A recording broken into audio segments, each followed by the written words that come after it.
ایک دفعہ کا ذکر ہے کہ ایک پرانے گاؤں میں لوکاس نام کا ایک ایماندار کسان رہتا تھا۔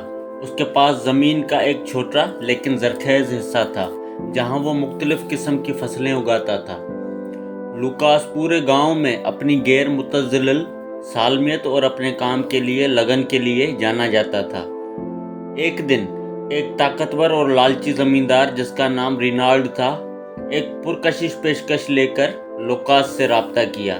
رینالڈ اپنی جائیداد کو بڑھانا چاہتا تھا اور اس نے لوکاس کی زمین خوبصورت قیمت پر خریدنے کی پیشکش کی، تاہم وہ غیر منصفانہ حربے استعمال کرنے اور دوسروں کا استحصال کرنے میں شہرت رکھتا تھا۔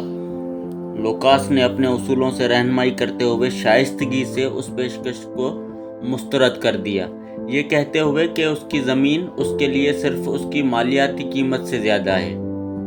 لوکاس کی ایمانداری اور انکار کا کلام جنگل کی آگ کی طرح پھیل گیا، جس سے اسے گاؤں والوں کی طرف سے عزت اور تعریف حاصل ہوئی۔ انہوں نے اس کی تازہ پیداوار خریدنے کے لیے اکثر اس کے بازار کے اسٹال پر جانا شروع کر دیا، یہ جانتے ہوئے کہ لوکاس کی پیشکش نہ صرف بہترین معیار کی تھی بلکہ احتیاط اور ایمانداری کے ساتھ کاشت کی گئی تھی۔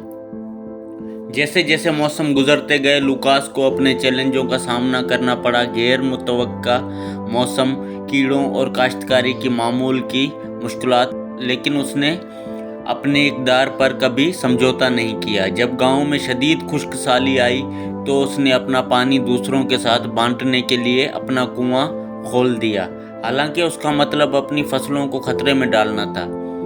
اس کی بے لوثی سے متاثر ہو کر گاؤں کے بزرگ امارا نے لوکاس کے تعاون کو تسلیم کرنے کا فیصلہ کیا۔ اس نے اس کے اعزاز میں ایک تہوار کا اہتمام کیا جس میں اس کی ایمانداری، محنت اور برادری کے احساس کا جشن منایا گیا۔ اس تہوار نے گاؤں والوں کو ایک دوسرے کے قریب لایا، تعاون اور اتحاد کے جذبے کو فروغ دیا۔ وقت کے ساتھ ساتھ لوکاس کا فارم نہ صرف اس کی لگن کی وجہ سے بلکہ گاؤں والوں کی وفاداری کی وجہ سے بھی پھلا پھولا۔